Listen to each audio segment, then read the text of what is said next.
안녕하십니까. 세상 읽어주는 남자 이상훈입니다. 오늘은 독자 칩이 커질수록 삼성 파운드리 영역이 넓어진다는 주제로 한 말씀 드리겠습니다. 아시다시피 AI 칩 시장에서 엔비디아 위상은 절대적입니다. 그러다 보니 엔비디아 GPU에 맞서서 자신의 서버나 비즈니스에 최적화된 칩을 자체적으로 만들기 위한 몸부림도 가열차게 진행 중입니다. 무엇보다 엔비디아 GPU는 학습용에 최적화된 너무 비싼 칩입니다. 이제는 AI가 세부적으로 사업에 적용되면서 추론용 칩이 각광받고 있는 상황이죠.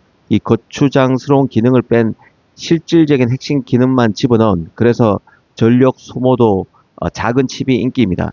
이를 위해서 빅테크들도 스타트업들도 자신의 사업에 최적화된 전력도 덜 잡아먹는 칩을 설계하기 위해서 분투 중이죠. 자체 설계 칩이 갖는 특징은 기존 아키텍처 대신에 독자 아키텍처를 활용하는 업체가 적지 않고 삼성 파운드리가 관여하는 곳도 많다는 점에 있습니다. 물론 자체 칩 설계 업체가 모두 독자 아키텍처판은 아닙니다. 가령 삼성 4나노에서 만드는 캐나다 스타트업이죠. 텐스토렌트 칩 같은 경우는 리스크5 기반 칩입니다. 하지만 TPU의 구글 그리고 LPU를 설계한 그로크 같은 곳들은 ARM이나 리스크5 등을 활용하지 않은 독자 아키텍처를 씁니다. 일반적인 CPU, GPU 등 일반적인 그 프로세서의 문법을 따르지 않고 AI 연산만을 위해서 세상에도 없던 그 설계도를 직접 그려내고 있다는 뜻입니다.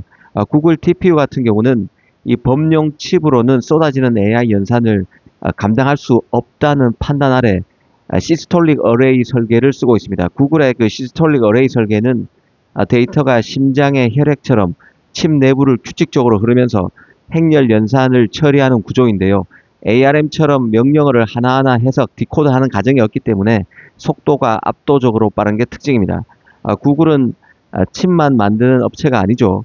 이를 돌리는 소프트웨어와 클라우드 인프라를 모두 직접 만들고 있습니다. 자신의 소프트웨어에 딱 맞는 전용 엔진이 바로 TPU, 바로 구글이 직접 설계한 칩입니다. TPU가 뛰어난 성능으로 존재감을 뽐낼 수 있는 것도 바로 구글의 사업 포트폴리오가 소프트웨어 그리고 클라우드 인프라를 모두 직접 만들기 때문에 가능할 것으로 보는 게 맞을 것입니다. 그로크 같은 경우는 구글 TPU를 개발한 주역이죠. 조나단 로스가 설립한 회사입니다. 최근 엔비디아가 사실상 인수한 회사죠. 위협적인 대항마로 꼽히자 이 그로크라는 회사를 인수했습니다. 그런데 그로크의 LPU, 그로크의 그 AI 칩이라는 LPU도 독자 아키텍처로 설계됐습니다. 특히 그로크는 보통 AI 칩 옆에 HBM을 쓰는 구조가 그 AI 인프라의 전형적인 구조인데요. 이 HBM을 쓰는 대신에 칩 안에 아주 빠른 SRAM을 가득 채웠습니다. 덕분에 메모리 병목 현상이 아예 없어서 LLM 추론 속도가 말도 안 되게 빠른 칩으로 알려져 있죠. 구글이나 그로크는 모두 독자 설계를 통해서 명령어가 전달되는 경로를 직접 설계한 업체들입니다. 지연 시간을 극한으로 줄이기 위한 방법이죠. 이런 독자 아키텍처 칩들이 엔비디아의 쿠다 생태계를 깰 수 있을지가 원래 반도체 전쟁의 관전 포인트 중 하나라고 볼 수 있을 것입니다. 그런데 여기서 봐야 할 게 바로 이런 독자 아키텍처를 가진 기업의 칩들과 삼성 파운드리와의 링크입니다. 연관성인데요. 삼성이 이런 독자 아키텍처 칩의 든든한 생산 기지 역할을 하면서 판을 키우고 있다는 생각이 듭니다. 당장 HBM 대신 XRAM을 활용하는 그로크 같은 경우는 아시다시피 삼성 테일러 공장의 첫 고객입니다. 그로크의 차세대 LPU 칩은 삼성의 4나노 SF4X 공장에서 생산되는 것이죠. 그로크는 삼성이 미국 텍사스주 테일러에 짓고 있는 신규 파운드리 공장의 첫 번째 손님입니다. 고객사입니다. 특히 삼성은 단순히 칩만 찍어주는 게 아닌 것이죠. 삼성의 벤처 투자 조직이죠. 삼성 캐피탈리스트 펀드를 통해서 이 그로크에 직접 투자하기도 했습니다. 잘 커서 우리 공장의 단골이 되라는 일종의 동맹관계라고도 볼 수 있을 것입니다. 앞서 말씀드린 대로 보통 AI 칩 등은 그 성능을 위해 비싸고 귀한 HBM을 옆에 다닥다닥 붙이지만 그로크는 이를 버리고 SRAM이라는 메모리를 칩 안에 때려 넣었습니다. 이 때문에 칩이 연산할 때 밖으로 나갈 필요가 없이 바로 옆 서랍에서 데이터를 꺼내 쓰는 구조여서 지연 시간이 거의 제로에 가깝습니다. 무엇보다 데이터를 칩 밖으로 보내고 가져오는 데 드는 전력 소모도 큰 것이죠. 그래서 그로크는 칩 안에서 다 해결하는 구조이기 때문에 에너지 효율이 GPU보다 10배나 높은 것이 강점입니다.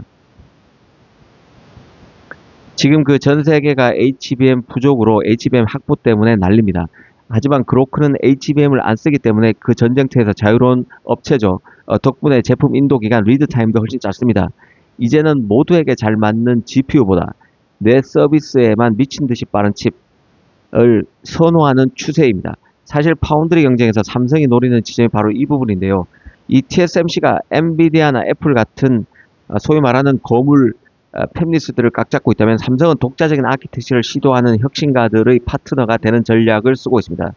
결국 독특한 기업, 자신만의 칩을 만들려는 기업이 많아질수록 삼성이 웃는 구조라는 것을 이해할 필요가 있습니다. 이 삼성으로서는 텐스토렌트나 그로크 같은 스타트업 외에 구글이나 아마존 같은 빅테크들이 직접 설계한 칩을 잡을 필요가 큰 상황입니다. 특히 주목할 곳이 바로 TPU를 설계한 구글인데요. 최근 상황을 보면 구글 TPU의 삼성 파운드리 유치 가능성이 가장 높게 언급되는 상황입니다. 구글의 경우는 차세대 TPU를 삼성 테일러 공장에서 생산하기 위해서 구글 경영진이 직접 현장을 방문했다는 보도가 나온 적도 있습니다. 구글은 앞서 스마트폰 칩인 그 텐서 시리즈를 삼성과 공동 설계하고 직접 제작도 한 경험도 있기 때문에 기대감이 더 나온다고 봐야 할 것입니다. 특히 TSMC의 2나노, 3나노 라인이 엔비디아와 애플 물량으로 꽉 차 있습니다. 구글 입장에서는 이 공급망 다변화를 위해서 삼성이라는 옵션이 필요하다고 볼 수 있는 것이죠. 이 아마존 같은 경우는 TSMC 충성도가 높은 팹리스입니다. 빅테크입니다. 삼성으로서는 구글보다 수주가 조금 더 까다로운 상황이라고 봐야 하는 것이 객관적인 평가일 것입니다. 실제 트레니움 3 같은 칩은 TSMC 3나노 공정을 사용해서 만들고 있습니다. 하지만 차세대 트리니움 이 4부터는 상황이 다를 수도 있다는 기대감도 있는데요. 이 트레니움 4부터는 HBM4가 쓰입니다. 삼성으로선 턴키 베이스로 아마존을 유혹할 만한 상황인 것이죠. 사실 그 독자 아키텍처 칩들은 전기를 덜 먹는 게 생명입니다. 삼성의 게이트 올 어라운드 구조는 기존 방식보다 전력 효율이 좋아서 서버 운영비에 민감한 구글과 아마존 같은 빅테크에는 매력적일 수 있습니다. 엔비디아 칩을 못 구해서 안달인 시대에서 내 입맛에 맞는 칩을 직접 찍어내야 하는 시대로 바뀌면서 삼성이 TSMC 물량을 뺏어올 기회는 그 이전보다 많아졌다고 보는 것이 합리적인 평가일 것입니다. 특히 구글의 TPU 물량을 만약 삼성 파운드리가 가져오는데 성공할 수만 있다면 이는 파운드리 시장에서 삼성이 TSMC를 추격하는 역사적 분기점이 될 수도 있다는 생각입니다. 구글은 그 TPU 물량을 외부 기업에 더 많이 개방하는 쪽으로 움직이고 있는 상황이죠. 엔비디아 점유율을 뺏어오기 위한 조치일 수도 볼 수 있을 것입니다. 최근에는 그 메타와 수십억 달러 규모의 TPU 거래 추진 소식도 나온 적이 있음을 한계할 필요가 있습니다. 앞으로 구글의 삼성 파운드리 유치가 가능할지 잘 봐야 한다는 생각입니다. 감사합니다.